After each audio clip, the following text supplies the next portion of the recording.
సింహాసనముపై ఆసీనుడా, దేవదూతలు ఆరాధించు పరిశుద్ధుడా. యేసయ్యా నా నిలువెల్ల నిండియున్నావు, నా మనసారని సన్నిధిలో సాగిలపడి నమస్కారము చేసెదా, సాగిలపడి నమస్కారము చేసెదా. నా మనసారని సన్నిధిలో సాగిలపడి నమస్కారము చేసెదా, సాగిలపడి నమస్కారము చేసెదా.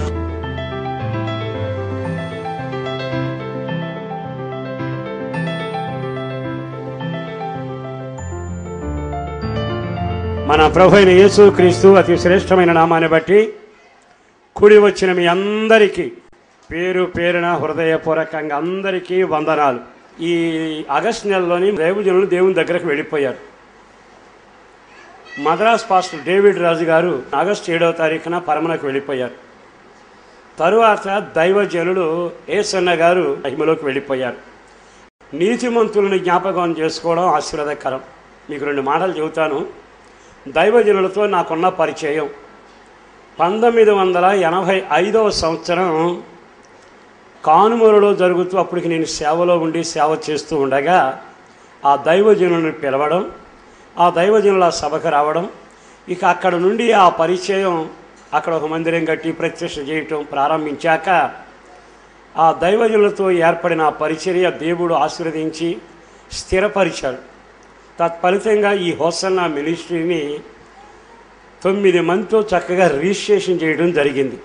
అక్కడ నుండి ఆ పరిచర్యలో నమ్మకంగా ఈ పరిచర్యలో దైవజనులతో నేను, నాతో దైవజనులు, మాతో ఉన్న వాళ్ళంతా కలిసి పరిచర్య చేసుకునే అవకాశం జరిగింది.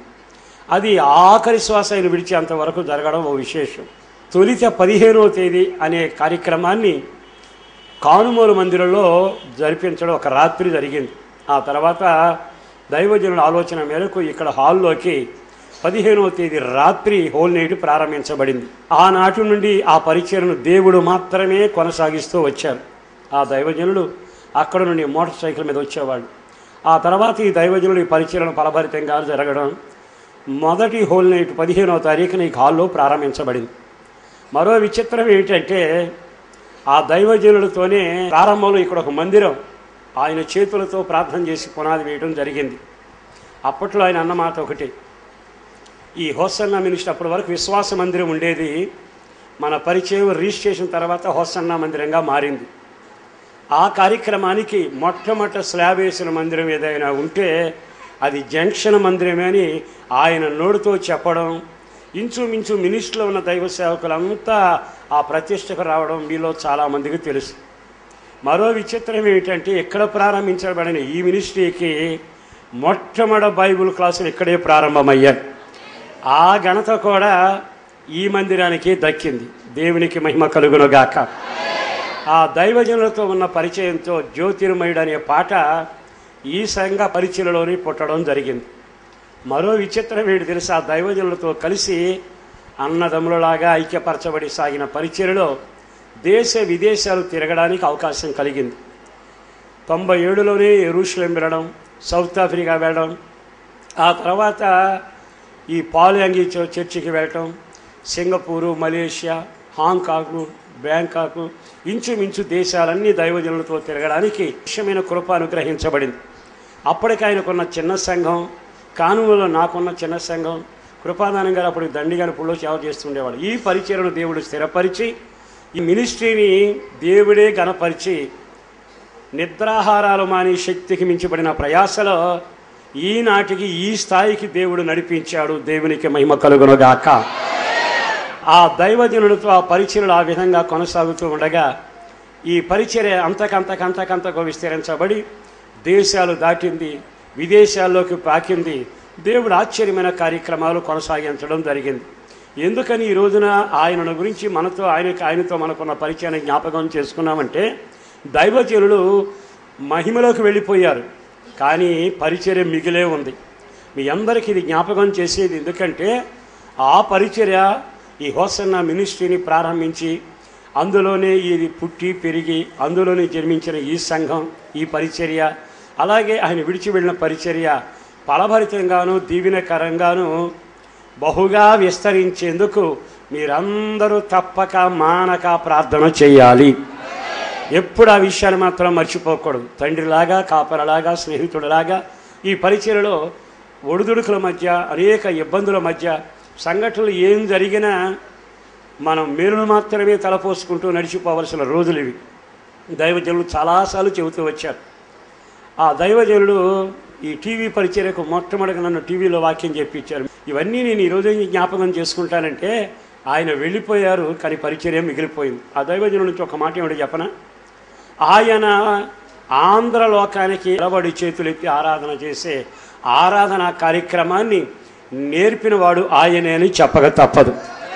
ఆరాధన చేసుకుంటే ఆరాధనలో ఉండే ఉద్యోగం, శక్తి, అభిషేకం అంతా మనం నేర్చుకుంటూ ఒక పునాది మీద కట్టబడ్డాం. అందుకే ఈ రోజుకి ఆకర్షితులైన ఆకర్షణలు ఎన్నో వచ్చిన మినిస్ట్రీని కానీ, పునాదిని కానీ, ప్రారంభ దినాల్లో దీన్ని రిజిస్ట్రేషన్ చేసిన నిబంధనలు కానీ తప్పి తిరగక దాని కొరకే ఆఖరి వరకు ప్రయాసపడుతూ వయసు మళ్ళుతున్న పరిచర్య మాత్రం ఆ పునాది మీదే కట్టబడి ప్రభువుకి అప్పగించాలి, తనువును సాగించాలని ఒక ఆశ తప్ప ఈ లోకంలో ఏ రకమైన సంపాదన సంపాదించి పొలాలో స్థలాలో సంపాదించాలనే ఆశ లేక వస్తున్న మినిస్ట్రీగానే ఆఖరి వరకు ఇది కొనసాగునుగాక.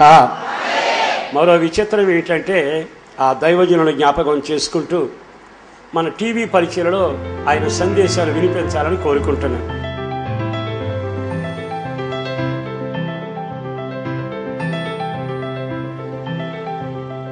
ఆనందమే పరమానందమే ఆశ్రయపురమైన యేసయ్యాని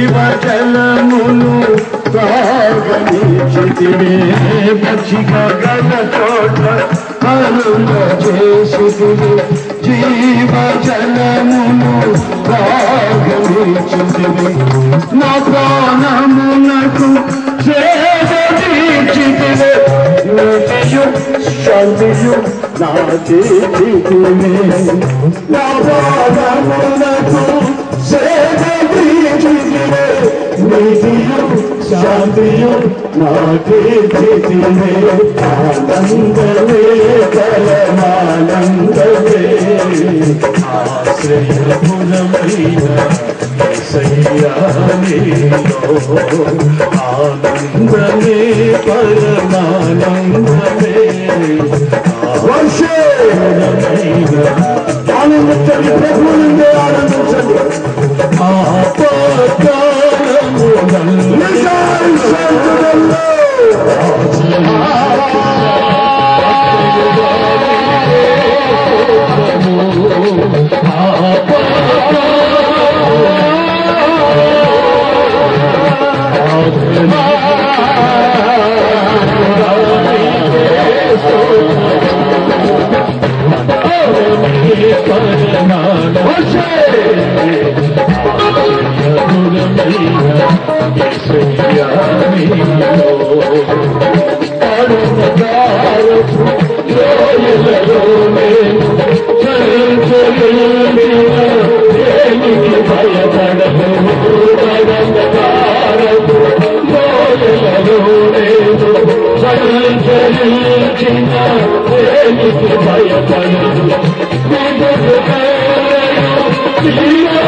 ప్రాముఖ్యము కాపాడునే ఆనందమే పరమానందమే ఆశ్రయపురమైన నిజయాలో ఆనందమే పరమానందమే ఆశ్రయపురమైన నిజయాలో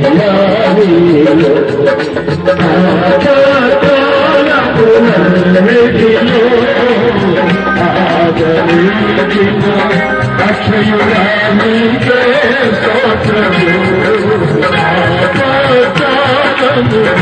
నిధిలో ఆదరించిన అక్షయురానికే స్తోత్రము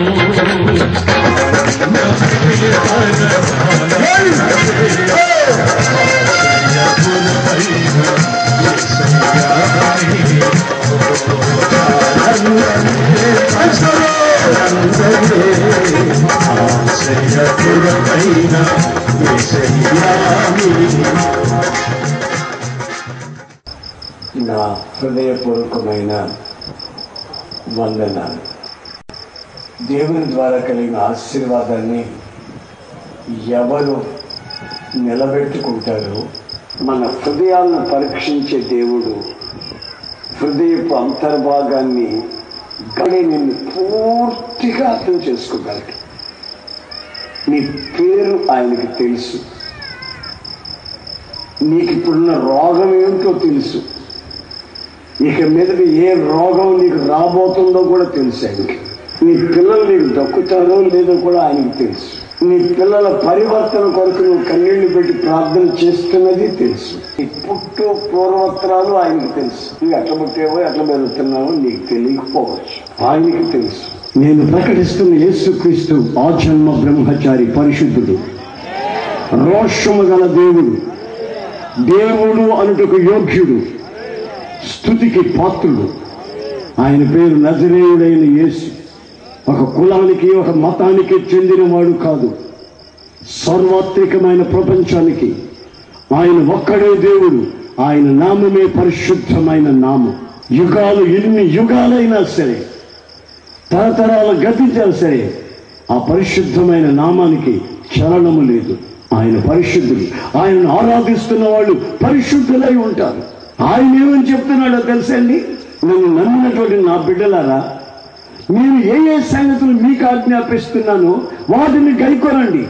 యుగ సమాప్తి పర్యంతం సదాకాలం నేను మీతో ఉంటాను. సబలగడని గట్టిగా ఆశీర్వదించడం మాత్రమే తెలిసిన వాడు. ఆయన పేరే నజరేయుడైన యేసు, ఆరాధనకి యోగ్యుడైన యేసు. ఏ కులమైనా, ఏ గోత్రమైనా, ఏ దేశమైనా, ఏ ప్రాంతమైనా, ఏ జాతి అయినా ఆరాధించడానికి యేసుక్రీస్తు ఒక్కడే దేవుడు. సవాలుగా చెప్తున్నాను ఈ రాత్రి. చూపులో పరిశుద్ధుడు, నడకలో పరిశుద్ధుడు, ప్రవర్తనలో పరిశుద్ధుడు. ఆయన ప్రతి కోణంలో, ఆయన రక్తపు ప్రతి అణువులో పరిశుద్ధతను మాత్రమే ఈ లోకానికి ప్రతిబింబించిన వాడు. ముందే చెప్పాడు, నన్ను చంపి పాతి పెడతారు, కానీ నేను 3వ రోజు మళ్ళా లేచి చూపిస్తాను. ఆమేన్. హల్లెలూయా, హల్లెలూయా. లేచాడు, ఆయన సజీవుడు, లేచాడు, మనుషులతో మాట్లాడుతున్నాడు. ఆ కాలం ముందు పుట్టిన నా జీవితానికి అది 1964వ సంవత్సరం ఫిబ్రవరి నెల 15వ తారీఖు రాత్రి స్వచ్ఛంగా కనబడ్డాడు. నేను ఆయన్ని చూశాను నా కళ్ళతో. ఆయన పేరు నజరేయుడైన యేసు. ఇవి కళ్ళబొల్లి మాటలు కావు, పుక్కడి పురాణాలు కావు, ఇది రంకు బంకు కాదు, కళ్ళు చాతుర్యము కాదు. ఇది వాస్తవం. ప్రభువైన యేసుక్రీస్తు ఆయన ప్రార్థన చేస్తున్న వాళ్ళకి కనిపించి, మాట్లాడి, ఆదరించి, వాళ్ళ కన్నీళ్లు తుడిచి వాళ్ళ జీవితానికి నెమ్మదిని కలుగు చేసి ఆయన కవిగిల్లో దాచుకోగలిగిన శక్తి గలవాడు. దీనికి కులం లేదండి. క్రైస్తవ్యంలో కులం లేదు. క్రైస్తవ్యం ఒక కులానికి సంబంధించింది కాదు. కుల ప్రసక్తి ఎత్తేవాడు నాగరికుడు కాదు. కులగర్జనిది అనాగరికం. ఆయన ఈ రోజున దేవుడిగా ప్రపంచమంతా ఆరాధించబడుతున్నాడు. ఆమేన్.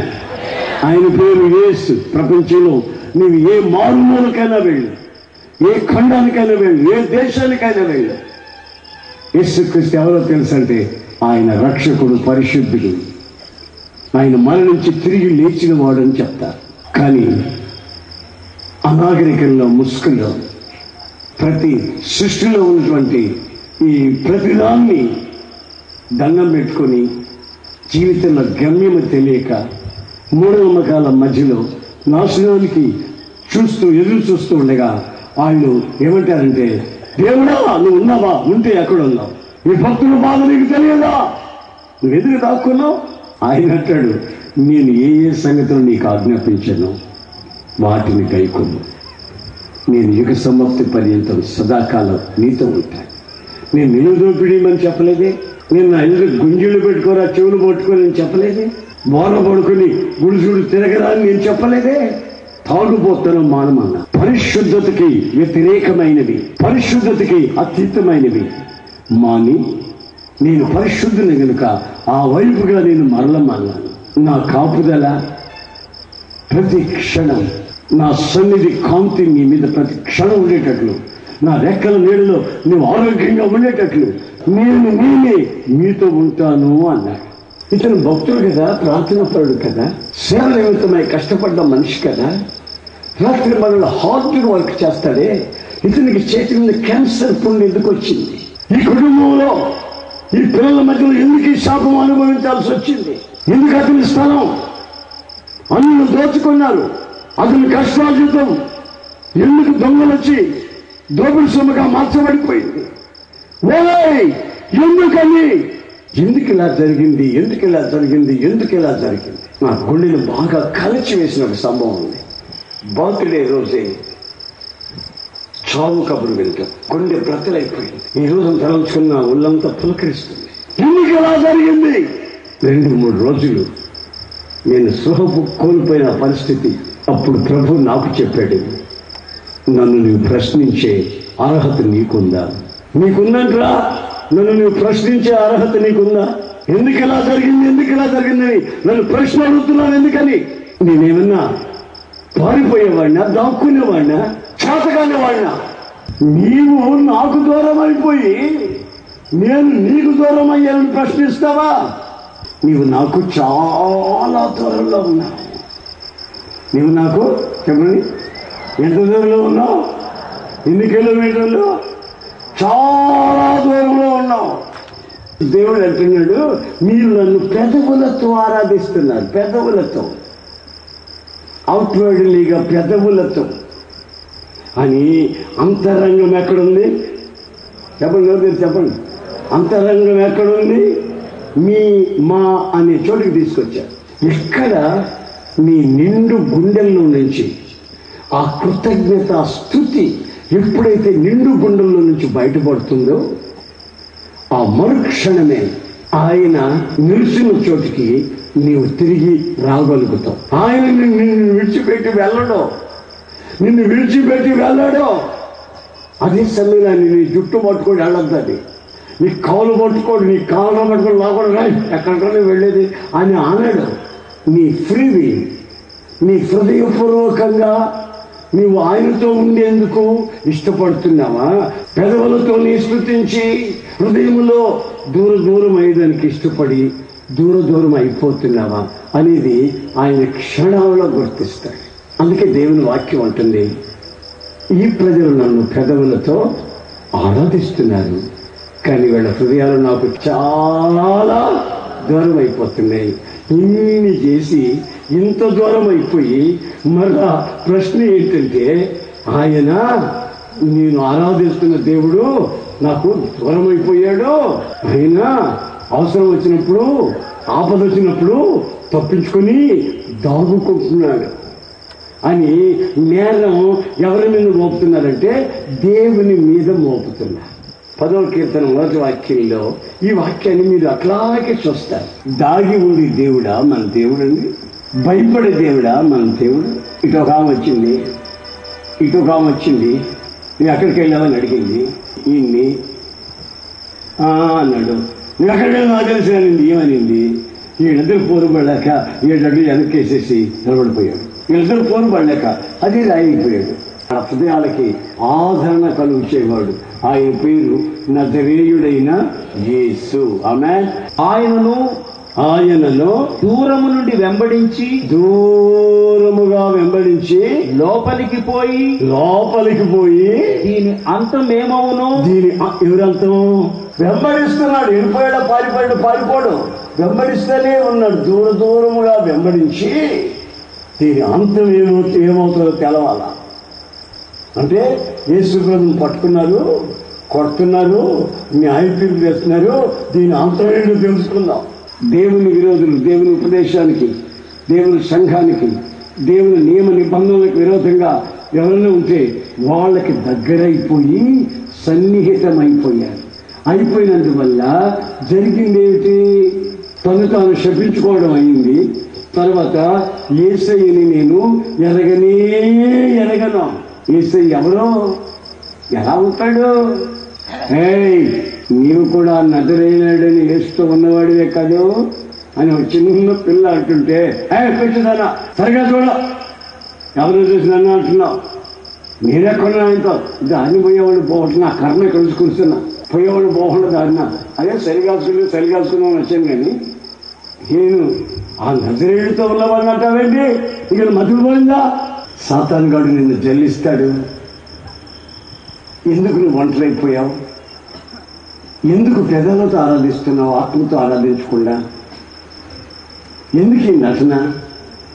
ఎందుకు ఈ నాటకీయ పరిణామం?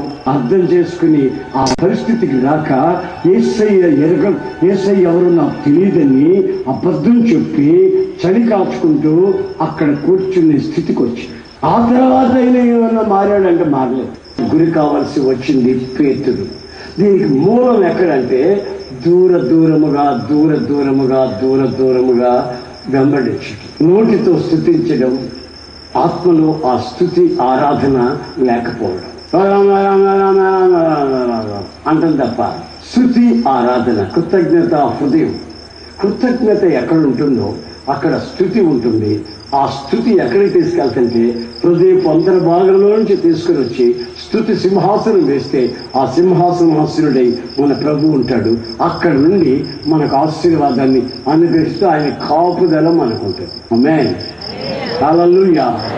ఆయన సింహాసనం మీద పోయి మనం కూర్చోకూడదు. ఆయన్ని స్తుతుల మధ్యలో కూర్చోబెట్టి ఆయన కాపుదలలో, ఆయన నీడలో, ఆయన సన్నిధిలో, ఆయన పవిత్రతలో మనం బ్రతకవలసిన అక్కర ఎంతైనా ఉంది. కనుక ఆయనకి సమీపముగా మనం ఉండాలని లేఖనాలు హెచ్చరిస్తున్నాయి. దేవునికి సన్నిహితంగా దైవ సేవకుల దగ్గర ఆలోచన విను. దేవుని వాక్యంతో దగ్గర సంబంధాన్ని కలుగు చేసి నీ కష్టార్జితాలంటే దేవునికి సమర్పించి సుగంధమైన పరిమళ వాసనగా నీ బ్రతుకు మార్చబడాలి. ఆ సాక్ష్యం ఆయన నీ జీవితంలో కోరుకుంటున్నాడు. నువ్వు ఎంత దూరం అయిపోతావో అంత కంపు కొడతావు. నువ్వు ఎంత దగ్గరికి వస్తావో ఆయన పోయబడిన పరిమళ తైలం, ఆకాశం నుంచి పోయబడిన పరిమళ తైలం మన మనస్సు మార్చబడి నూతన మాట వలన రూపాంతరము చెంది ఆయన ఏమై ఉన్నాడో అలాగే మన బ్రతుకులు మార్చుకొని ఆయన వలె మార్చబడాలని లేఖనాలు హెచ్చరిస్తున్నాయి. గనుక నీవు అటు ఆత్మీయంగాను, ఇటు ఆర్థికంగాను, అటు ఆరోగ్యపరంగాను, అటు ఆశ్రయంగాను ప్రతి విషయంలో నీవు బహు ఆశీర్వాదకరంగా ఉండాలని కోరుకుంటున్న వాడు నేను ప్రకటిస్తున్న యేసుక్రీస్తు. శపించేవాడు కాదు, ఎవరి తల మీద కాళ్ళు పెట్టి అని భూలోకానికి తొక్కేవాడు కాదు, భూలోకానికి పాతాళానికి తొక్కేవాడు కాదు.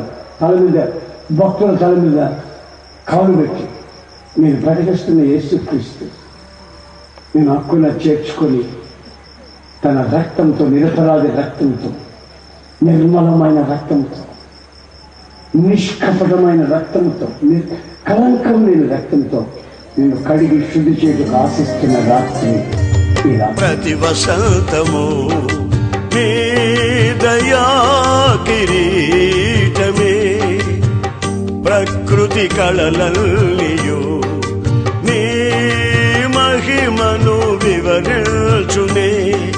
ప్రతి వసంతము నీ దయా కిరీటమే,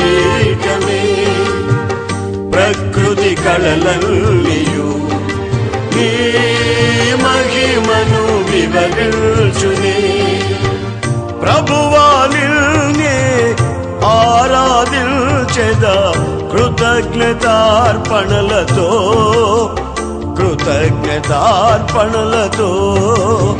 ప్రభువా నిన్నే ఆరాధించెదా కృతజ్ఞతార్పణలతో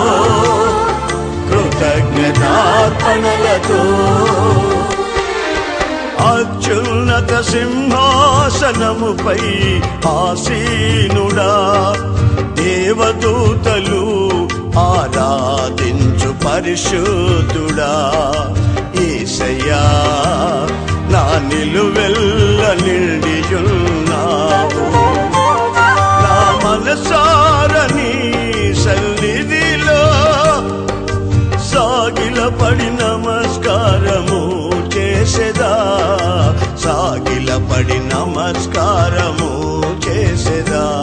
నా మనసారని సన్నిధిలో సాగిలపడి నమస్కారము చేసేదా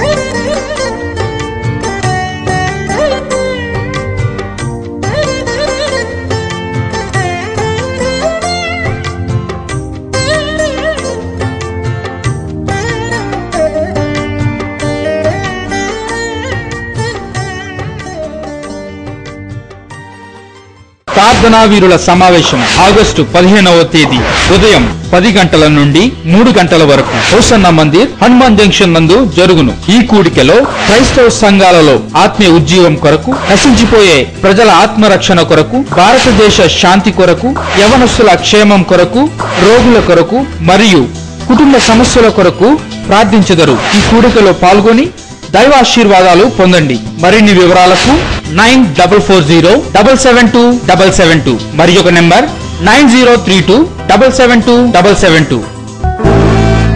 స్త్రీల కూడిక ప్రతి బుధవారం ఉదయం 11 గంటల నుండి 3 గంటల వరకు హోసన్న మందిర్ హనుమాన్ జంక్షన్ నందు జరుగును. ఈ యొక్క కూడికలో దైవజనురాలు వాక్య పరిచర్య చేసి నీ కొరకు ప్రార్థించెదరు. అందరూ ఆహ్వానితులే. పరిశుద్ధాత్మ స్వస్థత కూడిక ప్రతి శనివారం రాత్రి 7 గంటల నుండి 9 గంటల వరకు హోసన్న మందిర్ హనుమాన్ జంక్షన్ నందు జరుగును. మీ అందరికీ ప్రేమపూర్వక ఆహ్వానం. మీ ప్రార్థనావసతుల కొరకు మమ్ములను సంప్రదించవలసిన మా చిరునామా పాస్టర్ దేవదాస్ గారు, హోసన్న మందిర్, న్యూస్వీట్ రోడ్డు, హనుమాన్ జంక్షన్. మా ఫోన్ నెంబర్ 9440772772 9032772772.